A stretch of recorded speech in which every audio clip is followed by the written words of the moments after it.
ஆண்டவரின் அருள்வாக்கு நம்முடைய வாழ்வின் செல்வாக்கு. இயேசுவில் பிரியமானவர்களே, ஆகஸ்ட் 6 இன்றைக்கு நாம் ஆண்டவருடைய உருமாற்ற பெருவிழா, த டிரான்ஸ்ஃபிகரேஷன் ஆஃப் லார்ட் என்று சொல்வார்கள்.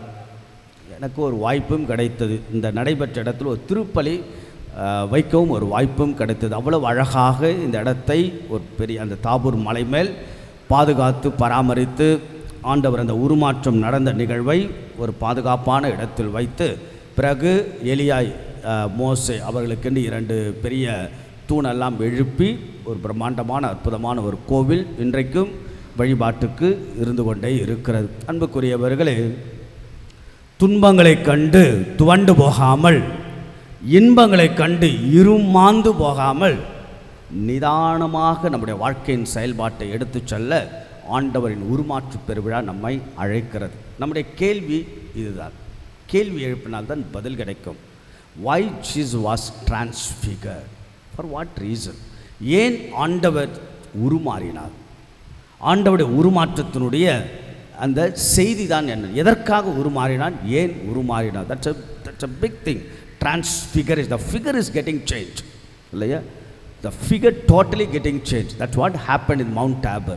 ஏன் உருமாறினார்? அதாவது கலிலியாவில் தன்னுடைய பணியை முடித்துவிட்டு எருசலேமுக்கு செல்ல வேண்டும்.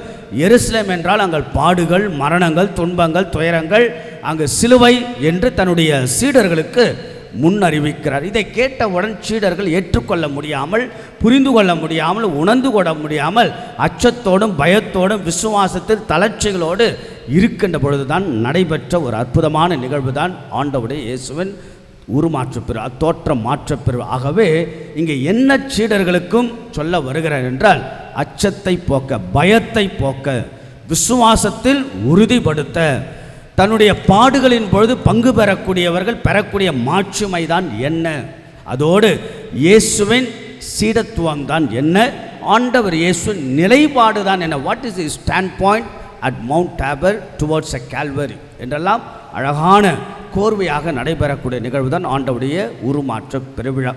2 விஷயங்கள் சுருக்கமாக. ஒன்று, ஆண்டவர் உருமாறியது தான் யார் என்பதை வெளிப்படுத்தும். 2வது, எப்படிப்பட்ட சீடத்துவத்தை உங்களிடமிருந்தும் என்னிடமிருந்தும் கடவுள் எதிர்பார்க்கிறார். ஆக தான் யார் என்பதை வெளிப்படுத்த அவர் தேர்ந்தெடுத்த பகுதி தான் மலை, தாபூர் மலை. மலை என்பது கடவுளுடைய பிரசன்னத்தின் அடையாளம், வெளிப்பாடு. அதனால தான் பார்த்தோம் என்றால் பல மலைகளில் இறைவனும் மனிதருடைய சந்திப்பு நடைபெற்று கொண்டே இருக்கும். குறிப்பாக மோயிசன் ஒரேபு மலையில் கடவுளை சந்திக்கிறார். பிறகு ஆபிரகாம் மோரியா மலையில் இறைவனை சந்திக்கிறார்.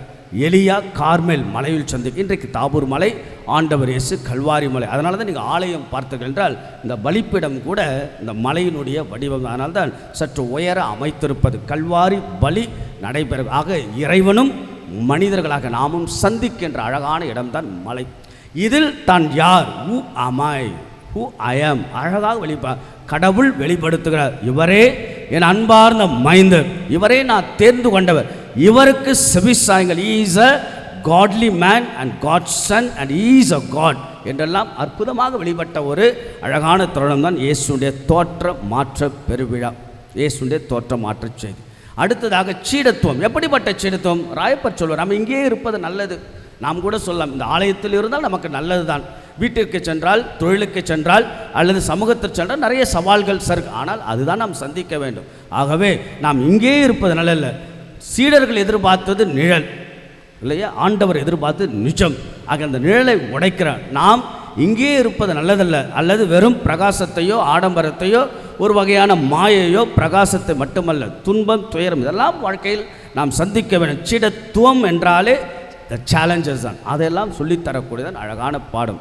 இது ஒரு அழகான கம்பேரிசன். தாபூர் மலை, பிறகு நம்முடைய கல்வாரி. இந்த 2 நிகழ்வுகள் நம்முடைய வாழ்க்கையில் நடந்து கொண்டே இருக்கும். தாபூர் மலை அழகும் ஒளியும் மகிமை பிரகாசம் நாமும் சந்திப்போம்.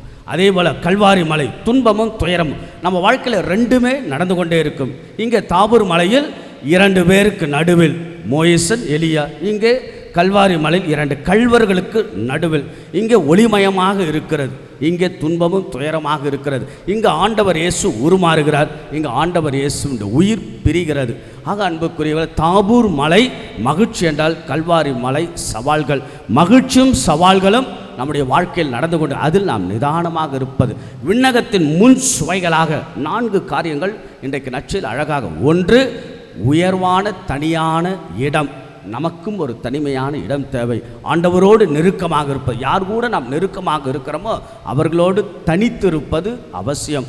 2வது, சான்றோர்களோடு உரையாடல். இல்லையா, மோயிசன் பிறகு எலியாவோடு உரையாடல். நம்முடைய வாழ்க்கையிலும் சான்றோர்கள் யார் கூட நாம் உறவாடுகிறோமோ அதை பொறுத்து நம்முடைய வாழ்க்கை. 3வதாக, நம்முடைய இறை தந்தையின் பாராட்டு.